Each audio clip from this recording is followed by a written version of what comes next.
Benji, What? honour to have you here, mate. Nice to be Pleasure here to on have you such here, a mate. beautiful day, bro. And I just want to start off by congratulating you and the rest of the band on the British Best Band Award. Best British Band Award, Yeah. 2020, Crazy, man. 2024. Yeah, I am. Yeah, that was. I'll be honest with you. We've been going like 24 years, you know. Yeah. Long time we've been going with the same lineup, same guys in the band. And the last 2 years, it's like people are just getting it. You know, it's taken them a little while to get what Skindred's about.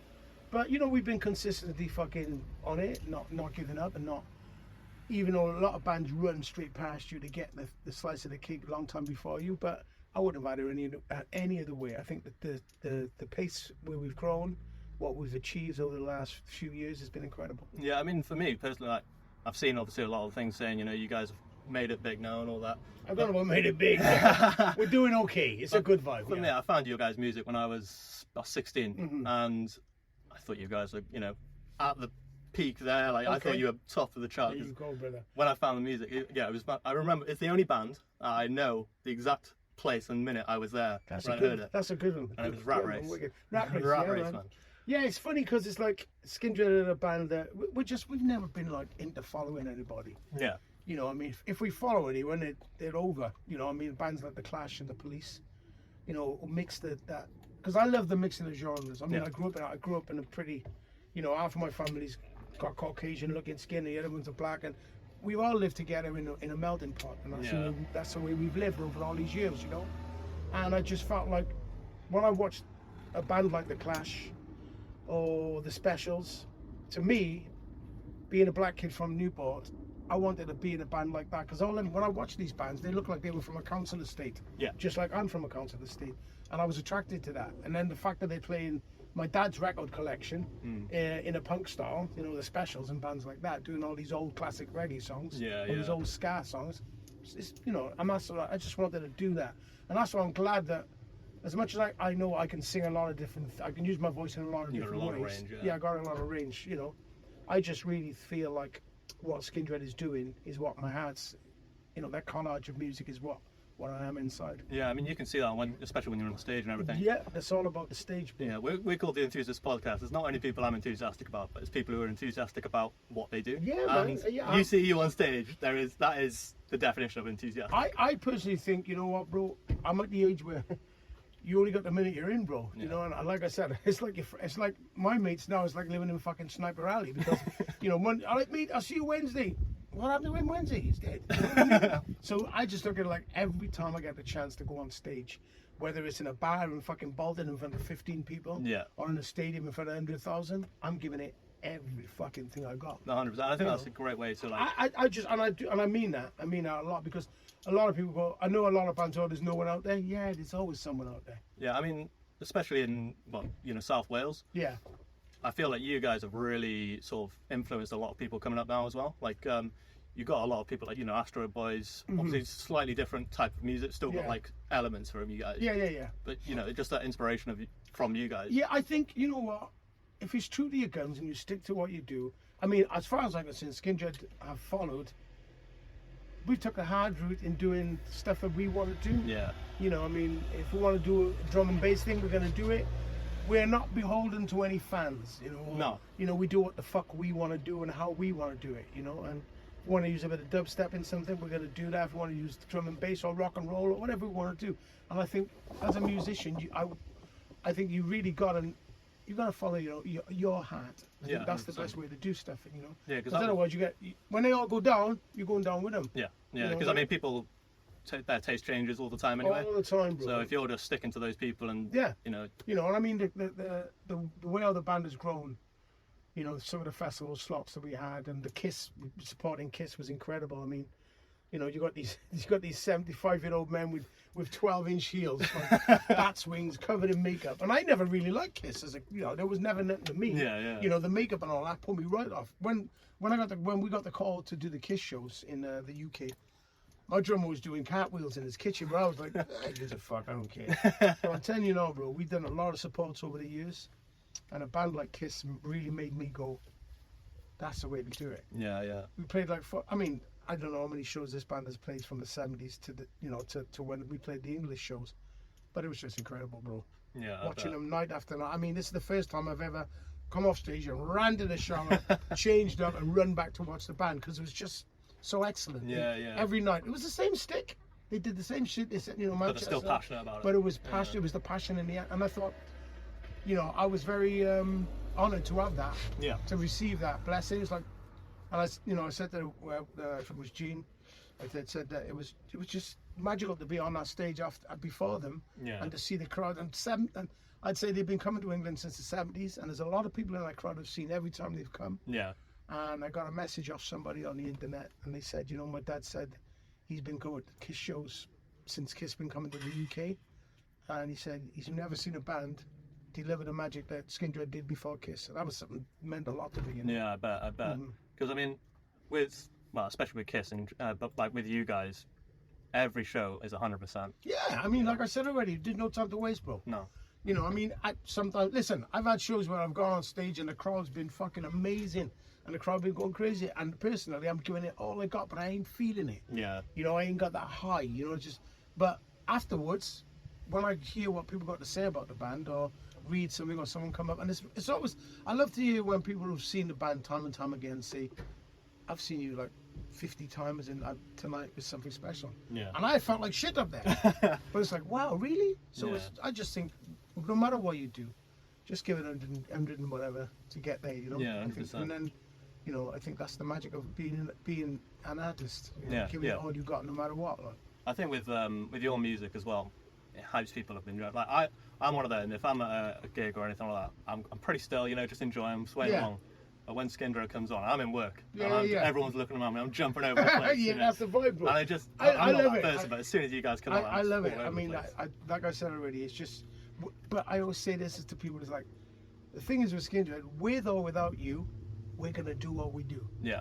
And we got the attention at the moment, and it's lovely, but we were like this when we had no attention. Right? We've been like this.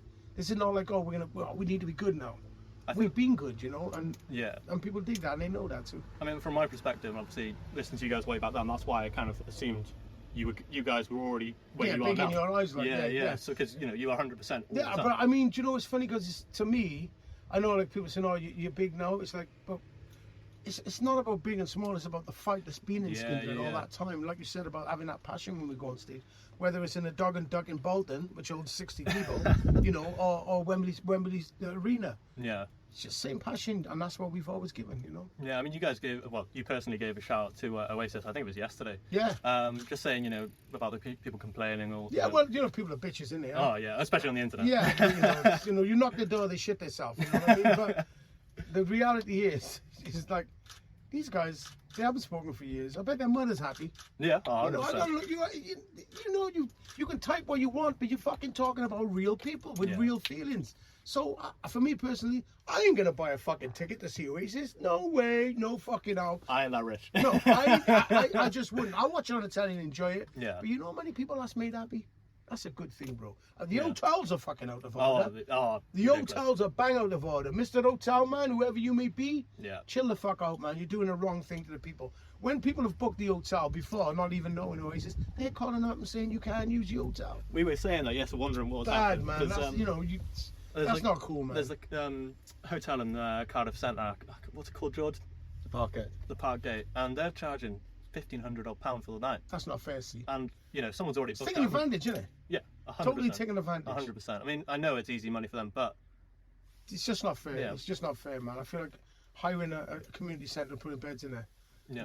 Do you know what I mean? Do you know what I mean? Yeah, it's not fair. I mean, taking advantage of people is not the way forward. I think that's what they're doing. I mean, I'm happy to see Oasis back together. I'm happy to see. I don't know if they're gonna have the original lineup or what, but I'm just happy to see two brothers who've been long ahead for years, making up and wanting to play music. That's a good thing. That's the thing, that people go into the personal life way too much in my eyes. Bro, that's the trouble with the internet. It's like, you know, leave them alone, man. Yeah, it's two guys who enjoy music. You know, I'll be honest with you, when we play shows, we've played shows over the years and we get support bands. Sometimes when the support, you know, we're sold out show, it could be, like I said, it could be a 1,000 cap room, or it could be 350. But you go, the support band goes on, and there's people in the crowd jeering them, you know, fucking booing them, and it's like, what are you doing, bruh? Yeah. I watch them on the side of the stage, and I watch the band, and the singer's up there, And you know what? To get your fucking shit together and actually get on stage, that's award winning.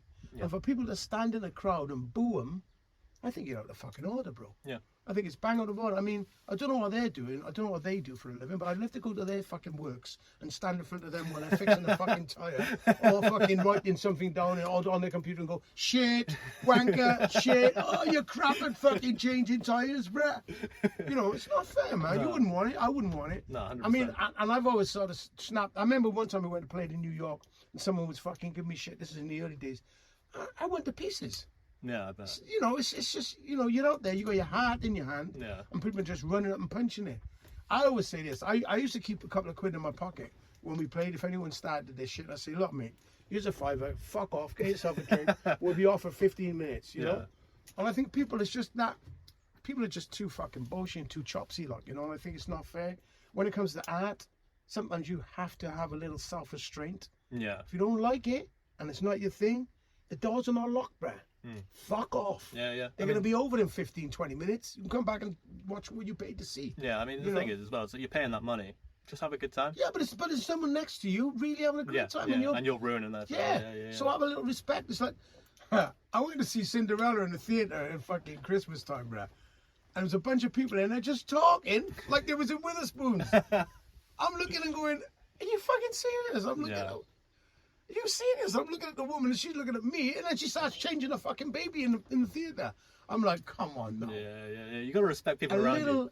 etiquette, Self-awareness. It's crazy. I mean, you know, I mean, I think the internet got a lot to do with that. That's my fucking ring doorbell. I thought I had a wind chime in there. It's the winds, yeah. But it's just crazy how people just take advantage, I think, in this day and age of the keyboard. Yeah, 100%. You know, I mean, I've noticed a couple of boxes have turned up on people's doorsteps and said, come on, what are you going to say? And they shit this up. I'm glad of that. I think it's, you know, if you got something to say, say it. Going back to the Oasis thing, let the man do their thing, man. Don't. If you don't like it, don't pay money for it. Don't the bitch, bro.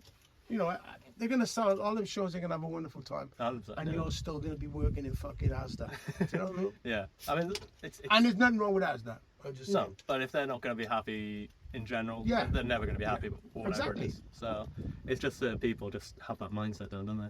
They really do. Yeah. So when it came to obviously you guys starting to headline and everything, one of the big gigs was Download. Was it 2006 for Korn?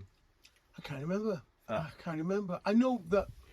Yeah, we've played a lot of Download festivals, and what makes me laugh is like people think that we stand in the wings waiting for something to be cancelled so Skindred can get in there. We'll do it, but it ain't like that. It fucking ain't it, because people, and like when I think I remember someone pulled out recently this year's Download, and there was all these things I was reading. Oh, it's called Benji Webbe will do it.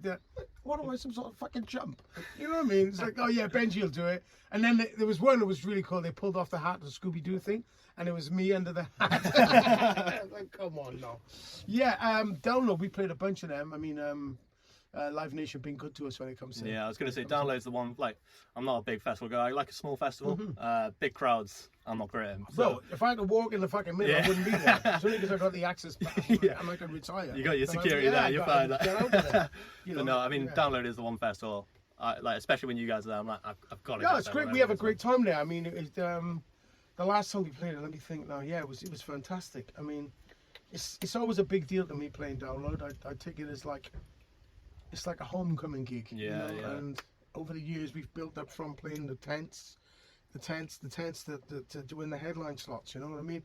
And it's a blessing, man. It really is. I was going to say, I bet that's an incredible experience. Just It's seeing great, yourself bro. grow like that. It's great. And it's funny, that's another time you've been on stage, you're working the crowd, so you're not enjoying yourself. And it's funny. I look like I'm having a great time. My wife always says, why do you look like you're having a ball? I said, it's funny, I am having a great time, but at the same time, I'm working. Yeah, I am working you can't the crowd. cut loose. No, I'm thinking, what am I going to do with this crowd next? What am I going to do with them? You know, and I like to hear what the crowd's saying, you know, to get that. Yeah, man. So, yeah, but Download has always been a blessing to us. Yeah. So have you experienced many of that? You know, the crowd just sort of not giving you the respect that you kind of deserve. I don't think you can say I want respect, but I think happiness and love is contagious. Yeah. I mean, we've played some festivals with some fucking crazy bills, bro. But I go on stage and it's just another opportunity. I'm going to show off all the time, bro. If I go as that, I'm showing off. So you stick me in front of any form of people. It could be black metal, white metal, green metal, blue metal. No matter what it is, if there's a crowd of people in there, I know, with my boys behind me in Skindred, I can move some of these people. Yeah. And that's it. And I mean, I don't expect, I mean, I love crowds to go crazy and sing all the words and all that.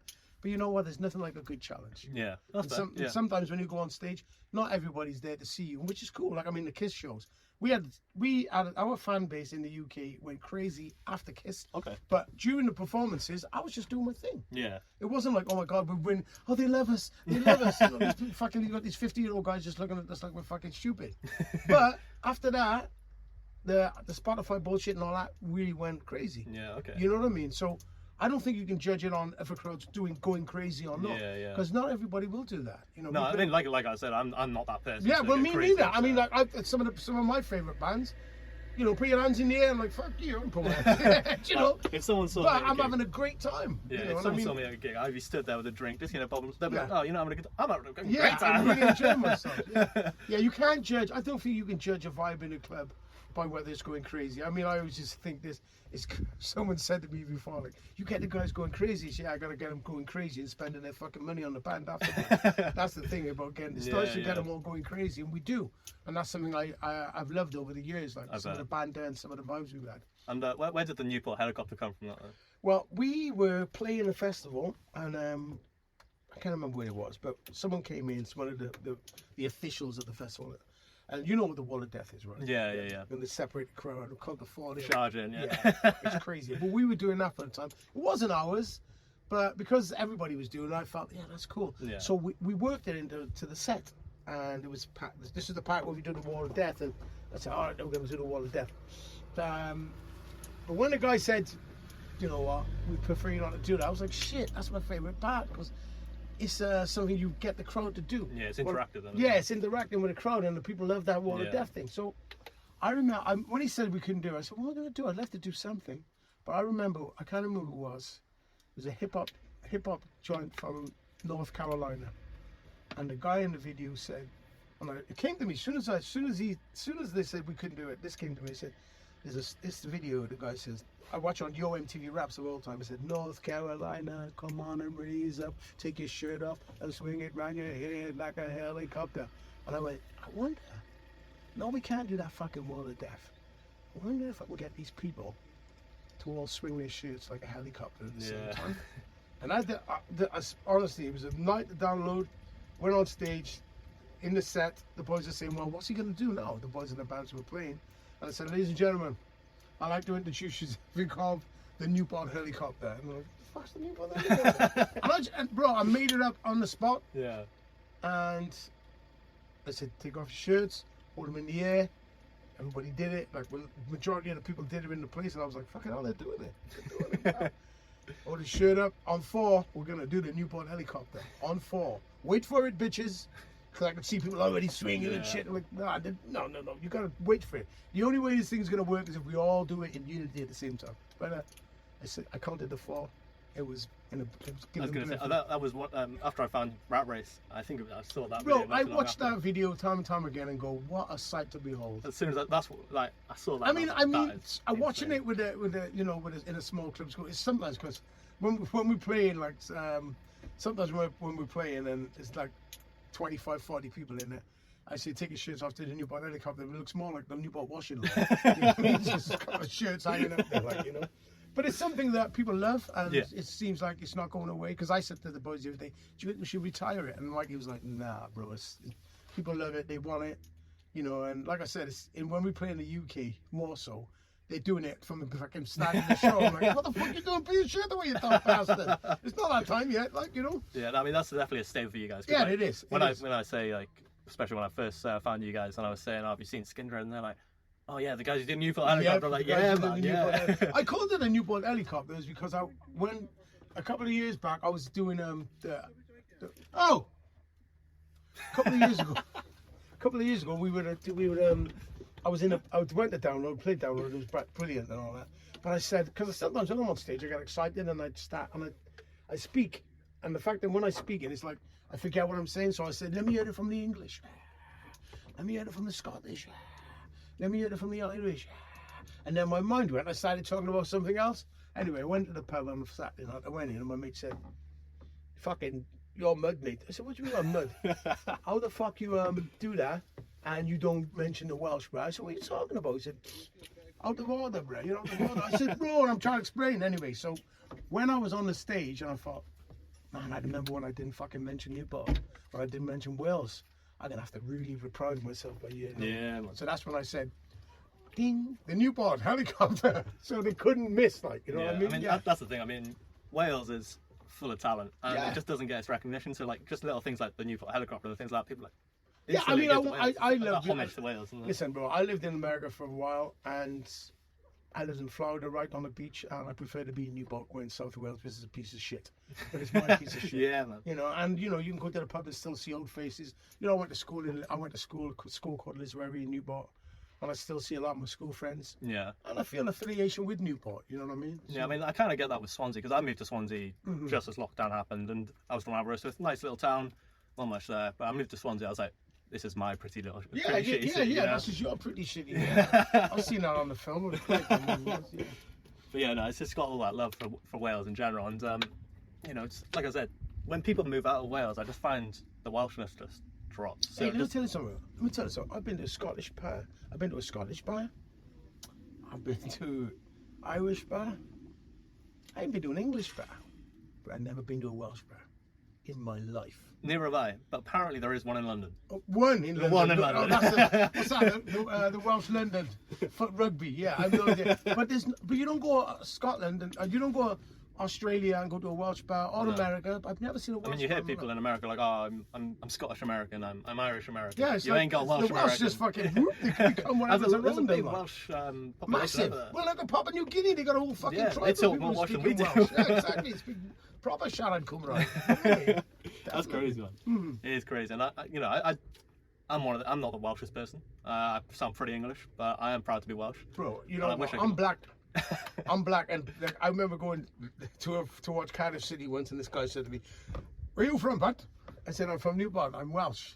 He said, "Let this Welsh gentleman sit where you are." And I knew he was taking a piss, but you don't know. I mean, I think whatever you are, that's where you are. Yeah, 100%. I feel very African, I feel very Caribbean, and I feel very Welsh. Yeah. You know, so I consider myself to be Afro-Caribbean Cymru. I like it. That's my I like description of myself. And I always put that, when I were going to write some shit and they say nationality, I always write the whole of that, Afro-Caribbean Cymru. Because that's how I am, you know what I mean? That's It how I rolls feel. off the tongue as well. Yeah, it's a good thing, man. That's a It's a nice good one, thing, man. I yeah. like that. My father was from a small island called, a lot of people, because we do the whole dancehall thing, a lot of people think that Skindred is Jamaican, but we're not Jamaican, even though we embrace the culture from Jamaica. Yeah. You know, my father's from an island called St. Kitts. It's in the West Indies.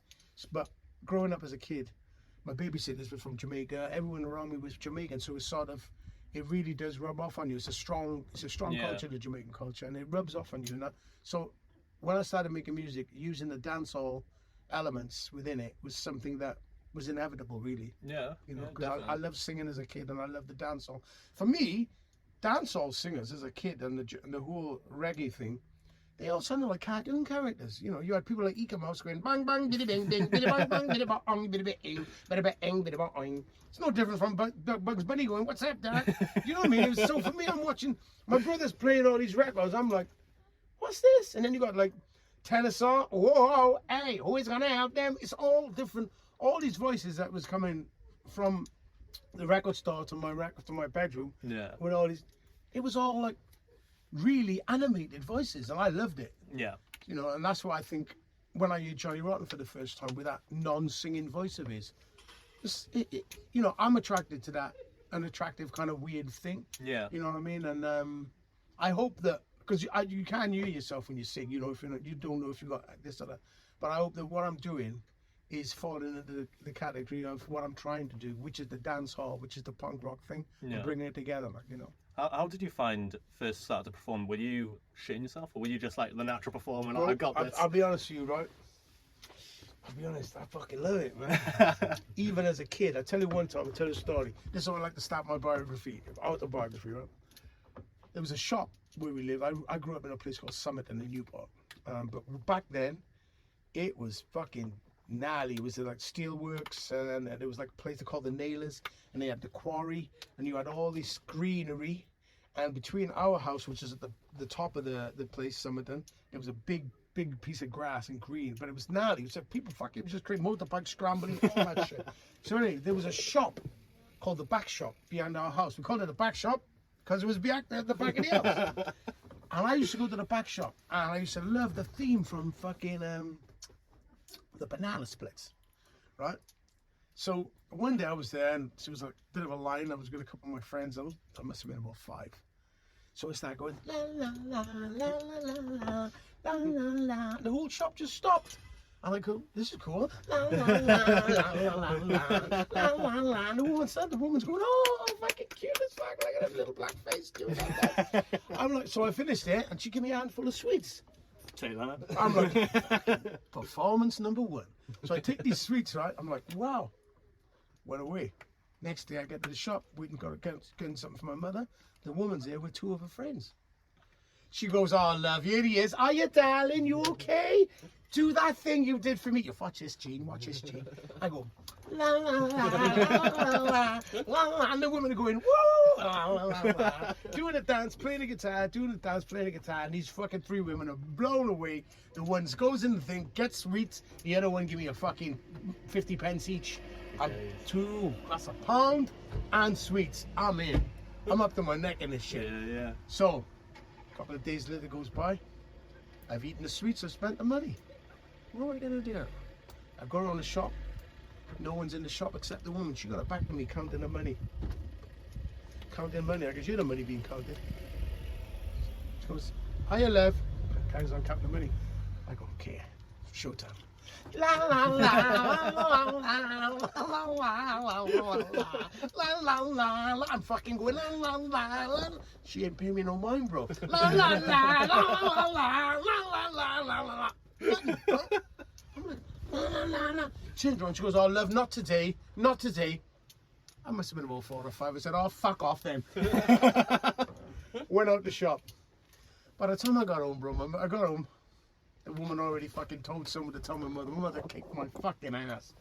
So that's the beginning of it. And from the time I could see these women smiling, and their countenance just made me warm. So when I'm doing, bro, when I'm singing, you know, no matter where it is, could be in a karaoke bar, and I just see people, and it's a warmth that it gives me. Yeah.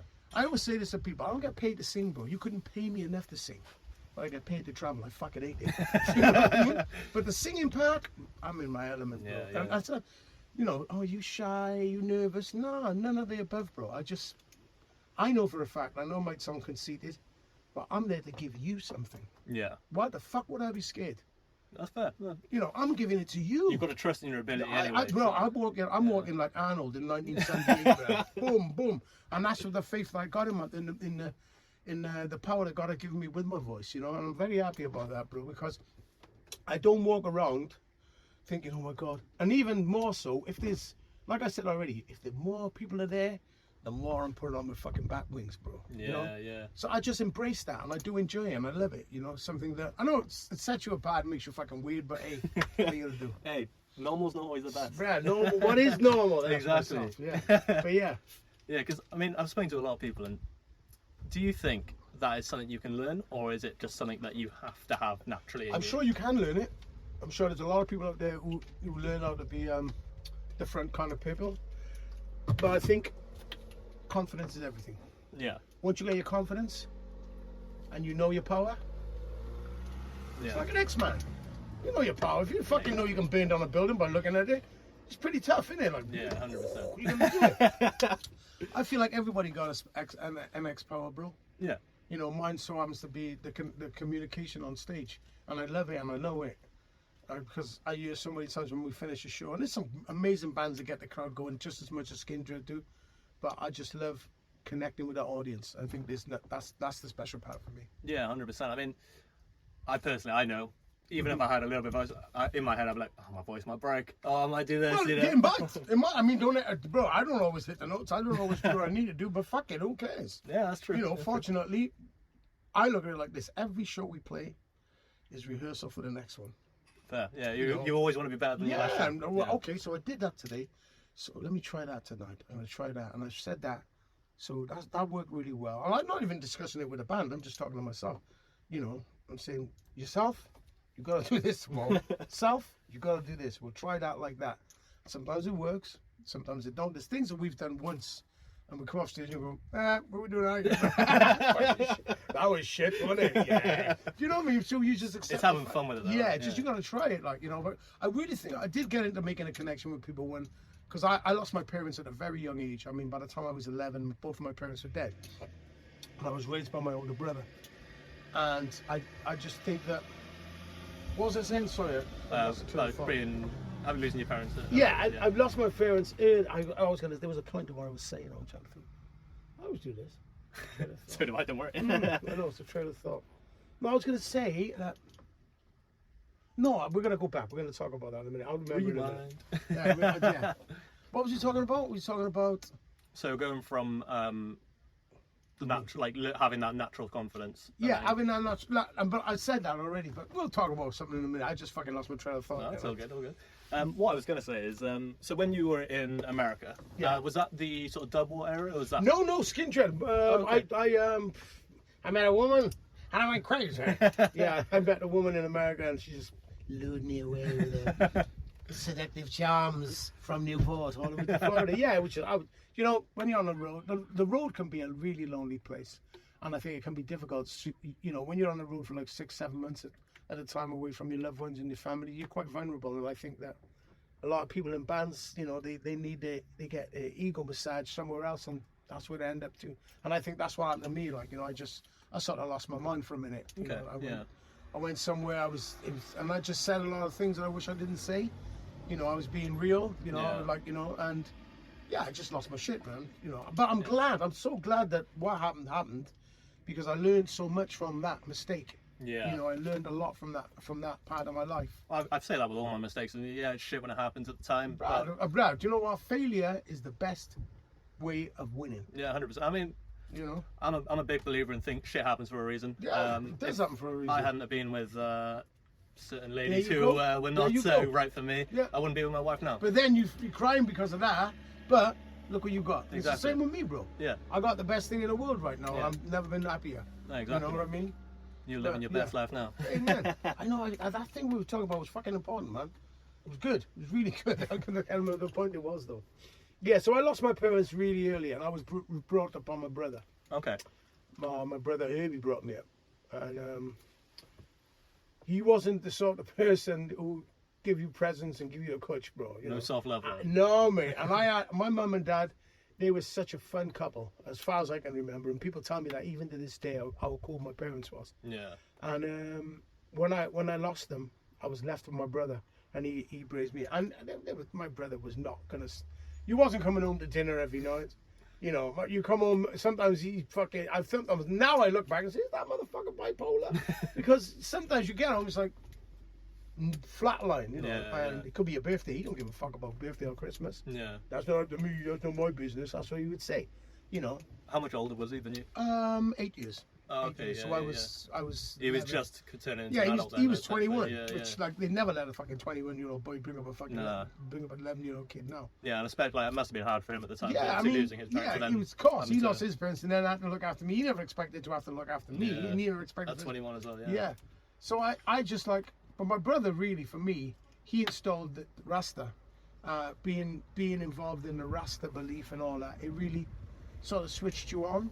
Yeah. Did I get you say before as well that your brother, you emulated a lot of your vocals? Yeah, my brother's voice is incredible. He used to get when we used to have blues parties. Nice. In these blues parties, bro, you get a sound system, and back then a sound system would bring them big fucking speakers to your house. You could feel the music, bro. There, yeah. And you got Mr. and Mrs. Goodwin next door, man. You know, people forget that. You got Mr. and Mrs. Goodwin next door. You got the Browns on the other side, and your brother. Totally illegal parties, and I'm upstairs shitting myself because all these sound systems would come from Birmingham, London, and they bring a van twice the size of this, and they bring them wardrobe speakers into the house, bro. Yeah. Set it up. I'd be shitting myself. I wasn't having a good time. I was a little kid, like, what the fuck's my brother doing? You know, got all these crazy rascals running in, smoking weed and moving all the furniture out of the house. And they put all the furniture upstairs, and downstairs would be empty. Carpet up, pictures off the wall, everything empty. Yeah. And they set up the sound system.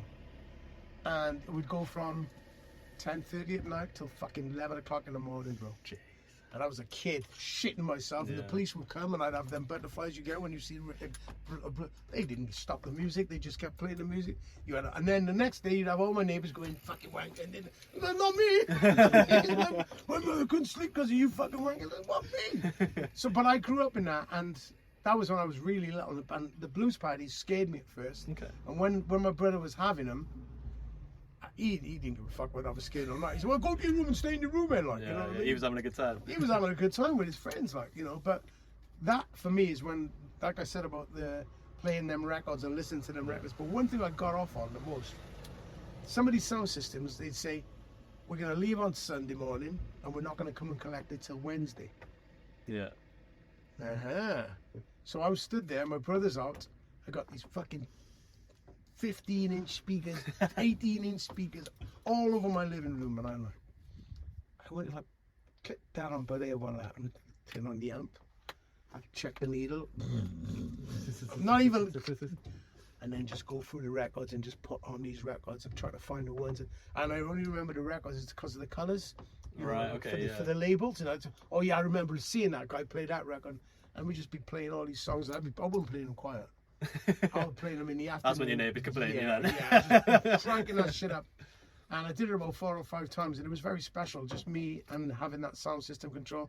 And then I picked up the mic, and put the B-sides on, and start doing like my shit on top of it, and just screaming and making noise. That's where it started. I mean, the sound system thing for me is where I started to develop. My brother brought me up, and like I said, he's into the Rasta thing, so I embraced the Rasta belief and the faith in that.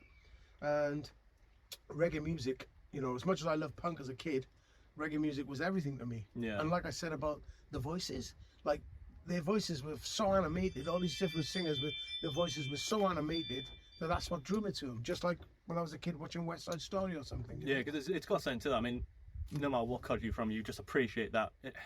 It's like that melody to it. Yeah, it just sounds. It just got me good, man. Dennis Brown, Freddie McGregor. I just wanted to be that kind of artist. Yeah. That's what I was gonna say.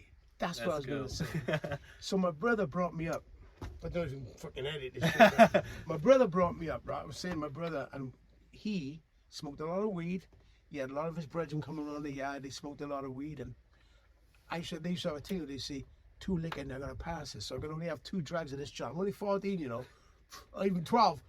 2 pulls of the spliff and pass it on. And I could only do that. So anyway, I got into this. Like, you know, no one in my school was getting high like me. Yeah. I didn't tell anyone because my brother said, listen, man, you don't tell nobody about this. I kept it to myself. So my brother was with these guys who used to come to the house. And by and by, I heard they're a band. You know, they're a musical group. I said, my brother's a man. Fucking, yeah, it's okay. Never thought nothing of it. And they'd bring tapes home. Yes, cassettes. And they'd play the cassettes, and I fucking loved what they were doing on these cassettes. But I'd never seen them play. Okay. But they would go off for the weekend, come back, with stories of playing in Manchester Academy and all these different places, Aberystwyth and all these different places up around the country. And they come back with these stories. And I was like, wow, my brother's in a band. And I seen the photographs of my brother in a band, and him and his friends all looking cool with their instruments and all that. I'm like, wow, this is fucking amazing, right? But I never asked, can I come to rehearsal? I didn't ask, can I do anything? I have my own little world going on. Yeah. And one day my brother said to me, it was a summer's morning. He said, we're playing in Carmarthenshire. And fuck knows it out, it could have been Los Angeles. We're playing in Carmarthenshire, do you want to come? I said, wow, with a band? He said, yeah. He said, get your shit, you've got a little bag, pack some stuff, like some water and that. The boys are coming in a few hours, we're going. I'm like, wow. So the van pulled up, van just like this. 6 of them in the front, keys in the back. Got in the van, they all smoking fucking weed, talking about women. It's like, I'm going, And I'm up close with all these people I've seen. Oh, and I know that one plays the bass, he's plays the guitar, Yeah. this one, that's the singer. I'm in awe, sitting all the way from Newport to come. And it felt like a flight to LA. It felt like 11 hours. Yeah, just around people who'd like inspire you. Yeah, and there's not like now where there's truck stops and all that. You know, it wasn't like garages, like with fucking, you know, you wasn't going to get Greg's and all that shit. Where you took where you went, you know what I mean? I bet to you at that time though, you were in the van with like the Rolling Stones. That's right. I was in the van with the Rolling Stones. But the thing was, I seen pictures and I heard the music, but that was it. I didn't see it outside. So anyway, we get to this festival now. Pull up, Commandantshire. It was actually a legalized cannabis festival, right? That's it. Pulled up, van pulled up, they all got out. As they got out, these 4 guys opened the van, start taking their gear to the stage. I'm like, whoa, that's cool. As we got out, these women start running up to my brother and the guy, and these girls all over him, giving him weed. I'm like, fucking giving him booze. So I'm stood there just like a little kid going, my God, look at this shit. You know, everyone loves him. It's mad. I can't believe it. Anyway, so the night went on, we had food, and then they just give us food. Like, there's a room in there, all the food you can drink, all the food you can eat, all the food you can drink. Go in there, you can have what you want from there. And I was their dressing room. I had the name of the band on the door. I was like, wow. But then when we got there, they give us these things to put around our neck, little plastic things with the name of the band and AAA on it. I go, whoa. And I said, I can go anywhere with this. Come on, anywhere on the stage. There's about 7 bands before we played, so I watched all these bands on the stage. Brilliant. So, darkness came. I'm at the festival. I'm like a bad man. I'm making myself a little joint, walking fucking 11 years old, smoking weed, walking around this festival, looking at all these different things going, this is the shit. And people, because when you're little and black, and you're in the Commander shirt, you're cute as fuck. Everyone loves you. Look at him with a spliff. Yeah, smoking weed, yeah. Anyway, it got dark. They stood there and they were going on stage. So I said, right, got my pass, I can go anywhere I want. So I'm going to go watch it from the mixing desk.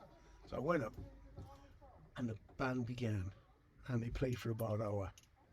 And I loved it. I'm talking, there was like these hippie looking chicks all dancing in front of the stage, all having a great time. And they played the whole set for about an hour.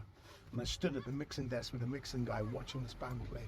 Never seen it, never been that in that world before. Yeah. It's all alien to me, bro. And it's like NASA. You got this. Remember the mixing desk back in the day? Even now they confuse Yeah, me. that's like. what I'm saying. Even bro, I'm in rock and roll. It's still confusing. You know what I mean?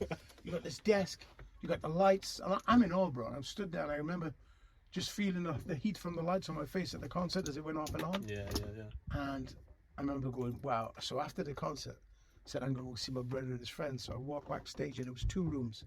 My brother was in the one room with his mates and all these women, and they was all drinking and having fun. Next to it, the guy who took care of them, the manager, was next door with another guy. And I walked past and the guy went 60, 70, 400, 300, 900, 2,000. I'm stood there and I went, he said, nice doing business for you, give him the envelope, £2,000 in the envelope. I said, hang on a minute. We've come from Newport. They've treated us like kings all day, given us weed, booze, women's everywhere. All the guys are really cool. And then they give you fucking money. Fuck school. Yeah. I'm never going to school again. And I said this, and then right there and then I went, why am I going to school if this is what you can do? Yeah. We got back. We drove back to Wales. Drove back to Newport that night, and it was the longest night of my life. And I'm looking at all these guys in this van, in totally different light, because I just seen them as like, you know, Alvin and, you know, Jiffy. You know, go around their house and ask them for 50 pence, and all of a sudden these legends, is, you know, who I've just witnessed destroy this place. And I'm sat in the back of the thing. Honestly, I went back and I knew I was going to go to school the next day, but I just knew they don't teach toasting in school. No. They don't teach MCing in school, and that's what I wanted to do, because I knew that was something that, because I loved the spotlight, like I said, from the banana splits, you know, I loved it. So I thought, wow, this is what I want to do. And from then, and that must have been about fucking 1982. Okay. From then until you speak to me today, that's all I wanted to do. Yeah. You know, because I knew that there's no more you can do. This is the arts, and this is a beautiful thing. Yeah. You know, You make of it what you put in as well. Of course. So. But you know, the band sort of folded in the end. And me and my brother was in a band together then, years later. Was it? Sick. Yeah, he played drums, and the first time I ever went on television was on a TV show called Ebony. They used to go around the UK to all the black communities, and they pick the talent. Yeah. And you go on and play a song. My brother played drums on a band called Bismillah that we were in. You know, we were going for a while as well. What sort of genre was that? Was Reggae, that like straight up reggae, horn section, bass, guitar. You know, you can still see it on there. There's stuff out there you can find. Yeah, that's amazing. I mean, essentially, That's what I was gonna say when I started off the train of thought. Because for me, that was the opening of the door, like the whole playing records. But at the same time, I love punk music. I love punk music. I told you about me being scared and them all the rastas playing music and me in my bedroom shitting myself, thinking the police are gonna fucking bust the house. That's all I used to think. But there was a time during all that period when I got someone felt sorry for me and bought me a pair of red fucking punk rock trousers, bondage. So I was starting to get my punk rock together. Must have been about early 80s. The punk rock thing was sort of on its way out, but it just reached Wales, you know. So seen the Pistols in the paper, the pins and all. I was like, oh yeah, this is me. But I was the only black guy I knew who was into this shit. So I'm thinking, oh my God, is this right? Am I right? I like white music, sonny. You know, and that's how it felt as a kid, like, you know. Yeah. Am I right? Because I'm going around with my friends and they're listening to Bowie, the Pistols, a T-Rex, and all this amazing music. But at home, I got all this really cool fucking African black shit going on, like that they ain't got in there. They only got the punk rock thing, but I got this reggae stuff as well. So I'm in the really exclusive club. Yeah. The real exclusive club of knowing cool shit and the other shit. So I had all this going on. But I got into it, like, when I started listening to punk, I'm like, fuck reggae. I'm not interested in reggae. They're not going to embrace me because, you know, I'm going to be a punk rocker and I got the trousers and I'm going to be punk. Anyway, they used to come to the house and play football on a Sunday, all the guys. This is after my parents died. And this is making sense, all this. Yeah, no. So they used to come to the house and the one Sunday, they used to go down to the field and they'd play the local kids in England and they'd all play football and they'd come back to the house and I used to fucking take advantage because they'd all leave their clothes there. So I'd be going around fucking, they got £2 and I'm taking 50 pence. Like, you know, I'm taking their coats, little 50 pence here, a pound there, you know what I mean? Nothing too crazy so they would notice. Anyway, so when they get back now, you know, they put on the reggae downstairs, smoking weed, and I go upstairs and say, fuck reggae, wankers. And I go up and I put the Pistols on. Put the Pistols on, start doing a bit of pogoing. I'm fuck rastas, I'm fucking wankers. Anyway, I'd be pogoing in my bedroom thinking, yeah, I'd crank it up as loud as I can, knowing that they can hear it a little bit because they got a fucking system downstairs, but they're smoking weed, playing cards, playing dominoes. So I'd be upstairs. And I felt like, yeah, I'm a black guy, but I like punk. I know I'm the only one in the world. I know I'm the only black guy in the world. So anyway, this was going on for a few weeks. Every time they came back from football, I'd go and turn up the music nice and loud. My punk music, I'd be there, shouting out the window, talking to my mates and that, and looking for my record collection, playing a Clash special. And one day, I hear at my door. What the fuck's that? And I thought it was one of my friends coming around. So I said, come in. And this black guy come in, and I thought he'd come to give me shit like about the music. He stood there, and the coolest thing about this black guy was, beautiful looking guy. When you start growing dreadlocks, they look like little spikes on your head.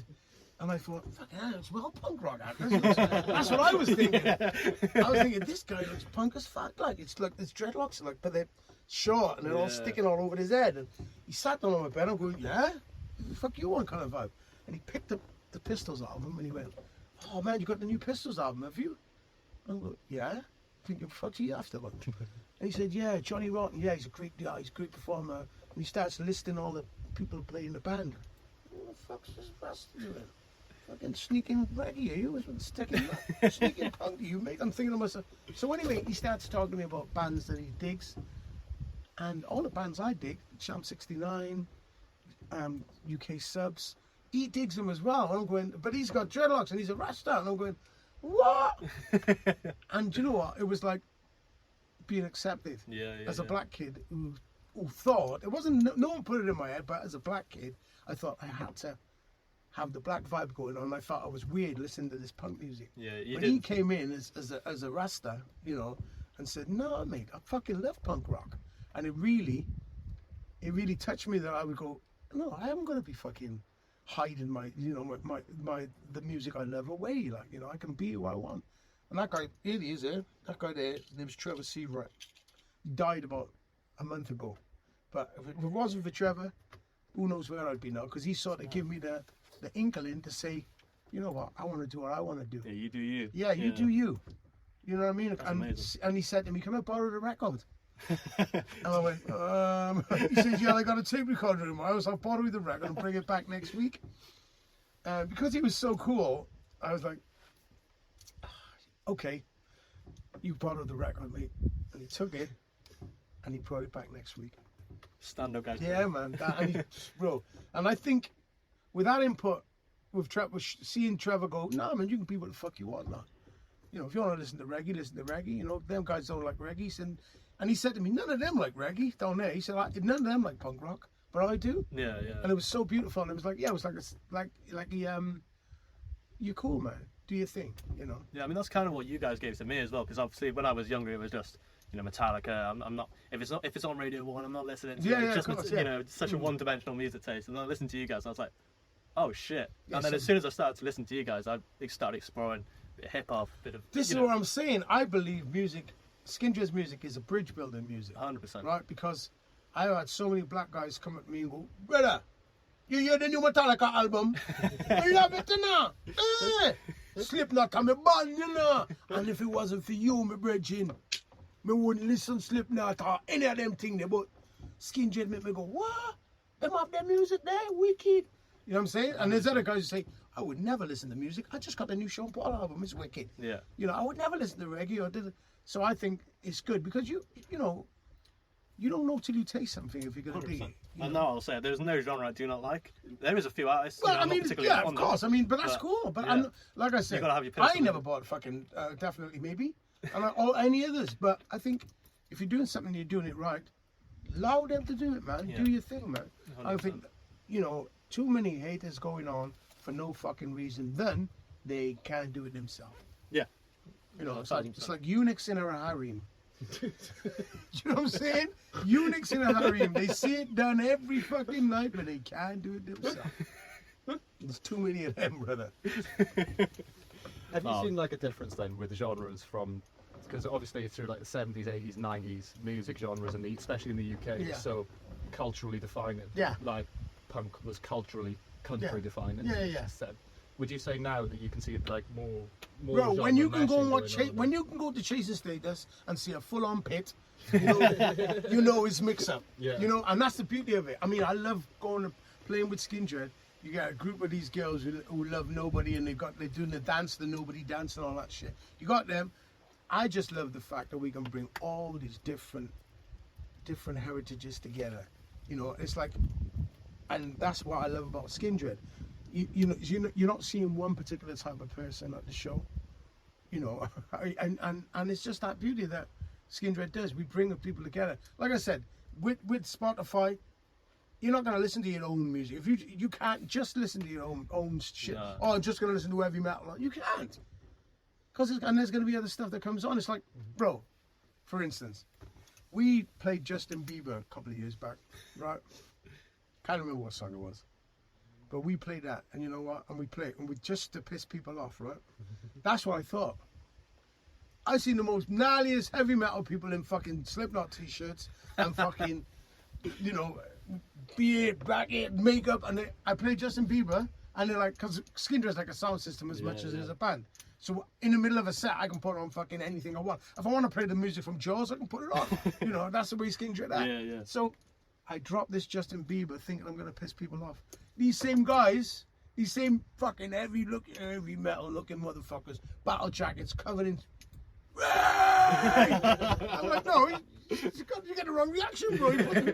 Yeah, this went wrong. Yeah. But that's what I'm saying. It's like, you don't just listen to one particular type of music. No, Anybody 100%. don't. I mean, and if you work and there's a radio there, you're going to get what you're given, and some things you're going to not dig, and some Yeah. things you are going to dig on there. You know. So Yeah, 100%. I just think that music, there's only two types of music, bro, and that's good and bad. Yeah. And you're the judge and so on. 100%. And you can't tell me what I do. It's like you go to a restaurant with someone. Oh, you tell someone about this banging restaurant, right? And you've been to the restaurant and you've loved it, right? So you say to them, oh, you got to check this restaurant, so. Go down the street. It's amazing, this restaurant. You call them the next day, they've been to the restaurant, they go, it was alright. It was okay, bro. You know, it was alright. It's like, no, you never went to the right restaurant. Taste is everything. No, 100%. And yeah, the one thing is, one of my favourite things in life, the best experience, is when you meet someone or you've known them for a while, but you find a new song that you've never heard, and they're just like, listen to this. Oh yeah. And then you're just like, this is one of the best songs I've heard in my life. Yeah, but I see that, and that's a beautiful thing, and that's why, like, you know, at the moment now, we just finished our album Smile, and it's, you know, we got the #2 in the British charts, and we've had the most success we've ever had as a band, and we've been going for 25 years. I've been making music with Dan Pugsy, the bass player, since 1999. That's crazy. You know? Yeah. And it's just at the moment I'm just so excited to be thinking about writing a new record, and the people say, oh, is it going to be the same? I don't know what it's going to be, but I know it's going to be fucking uplifting, and it's going to have some good vibes in there, and it's going to tell a story of good conquering evil, and that's what we've done for years. I like it. Yeah. We finished, are we? No, I just changed the camera. Yeah, you're good, yeah? Yeah, so I mean, obviously going through all that as well, what would you say coming up in the near future? What are some aspirations for you guys? And what do you want to achieve? What do you want to experience? Do you know what, bro? We only got the minute we're in.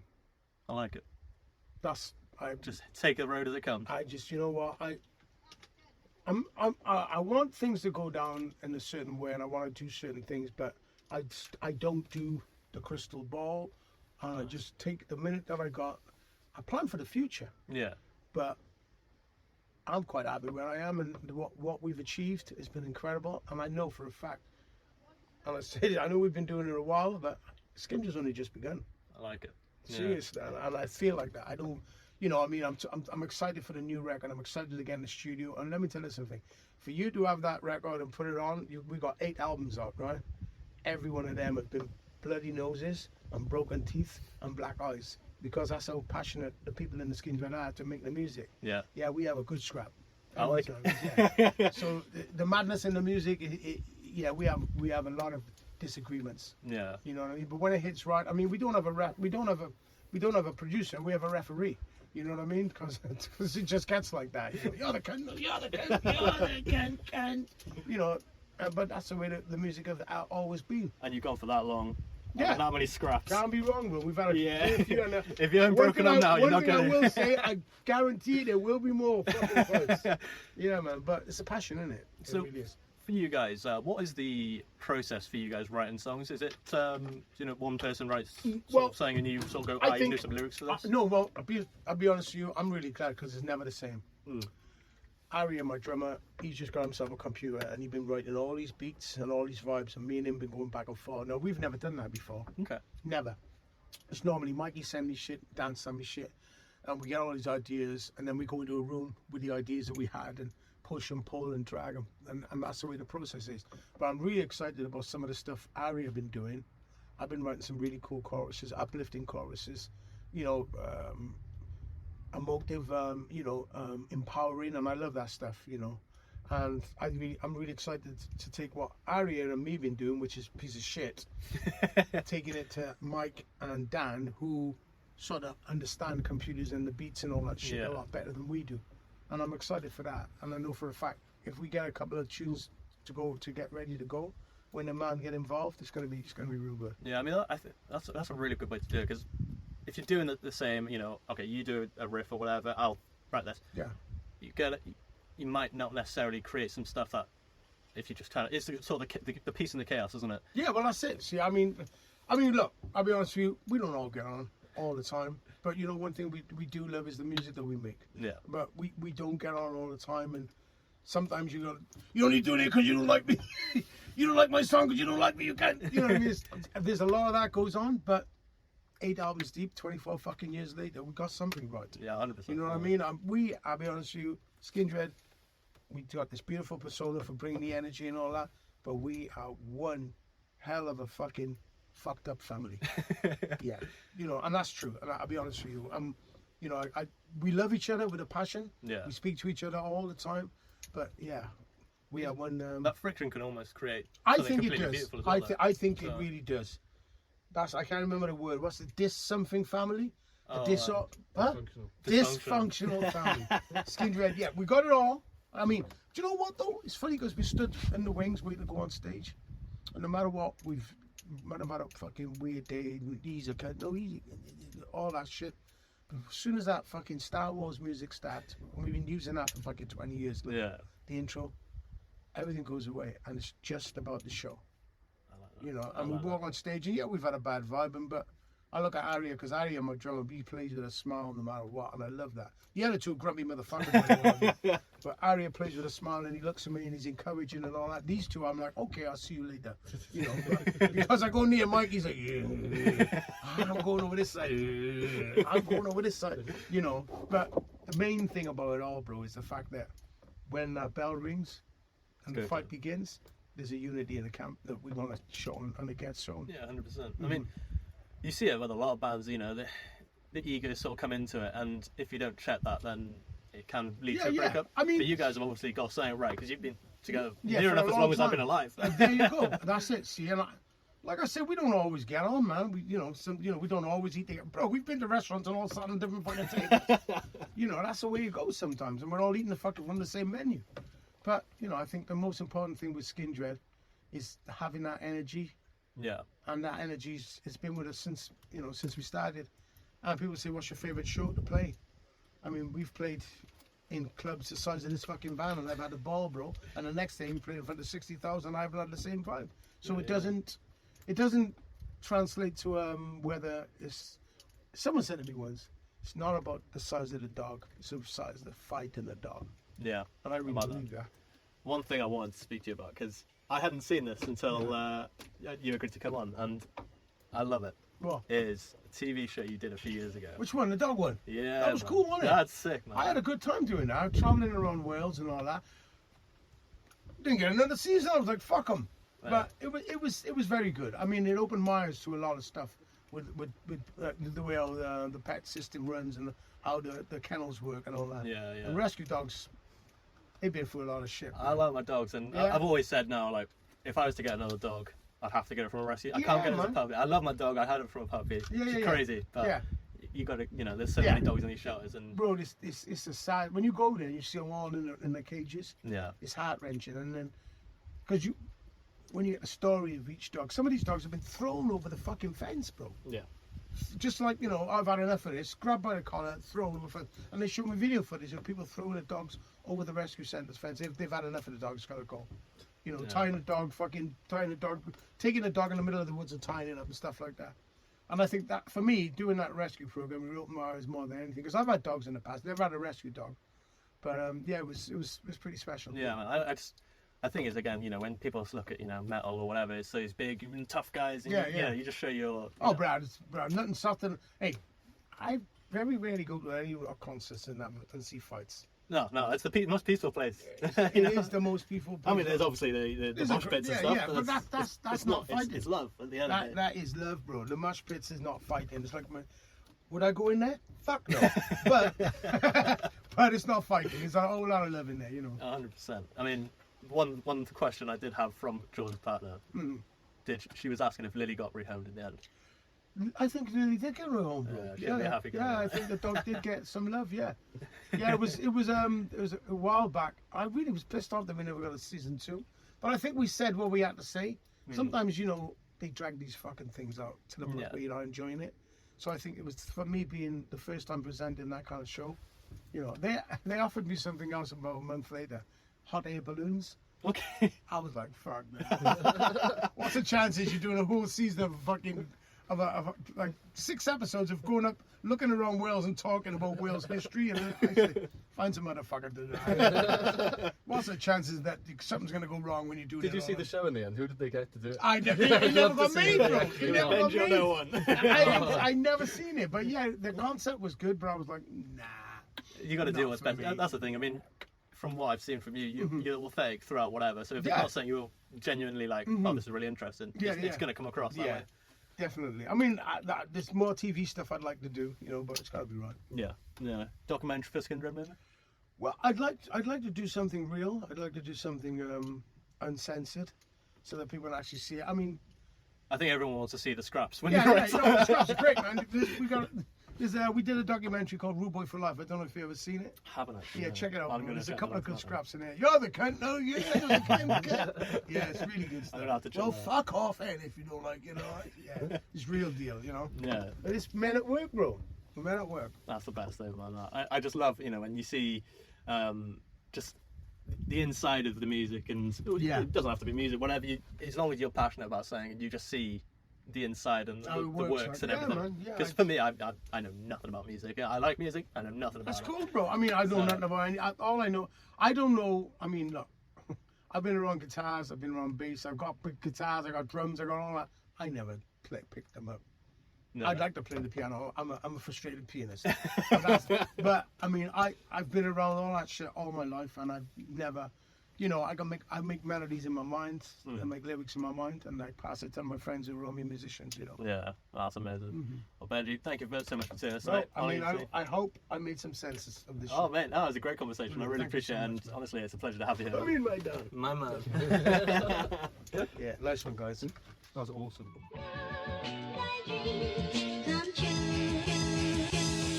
Brilliant. Yeah, I'll check this, right? So Yesterday. we can keep going. I think that was really good. Yeah, some good stuff. Was Yeah, it really good? man. Yeah. Because sometimes, like, Keep them wanting more, and that's but the it. thing was, it's when I forget fucking things, like your mind just wanders. Yeah, like, Oh, mine does it all the That's time. the best thing about a podcast is like that's almost part of the charm is how a normal. because I was, natural yeah, conversation exactly. I would was go. talking, and because I was going to mention my brother and go with the band thing. You know what I mean? And that's because Right, that's what I said. yeah, That's yeah, how yeah. that's how I got into it. Like being in the back of that van.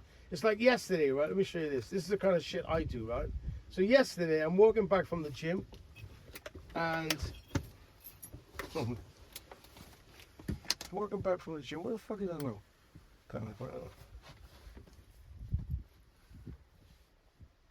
Walking back from the gym, and as I'm walking, I see this caterpillar on the road, right? Now, what the fuck's a caterpillar doing on the road? It's just waiting for this thing to fucking load. Huh?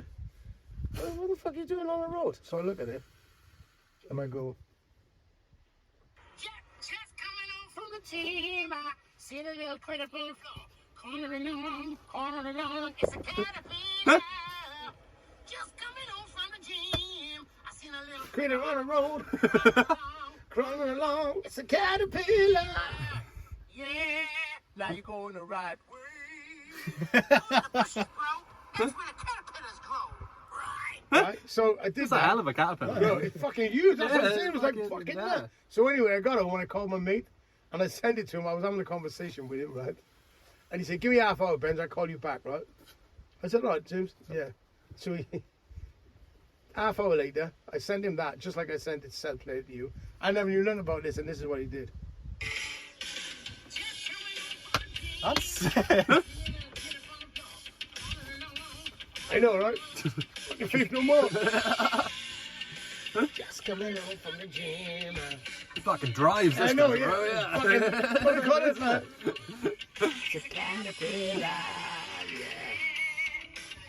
Fucking I nuts. love that. That's I class. love that. I can't make, see what I mean? But Yeah. if when I make it like that, obviously that was just me fucking around with him. But when you do it like that, Yeah, then, yeah. and that's how I do it. I go to my bass player and I go, I got this idea for the song.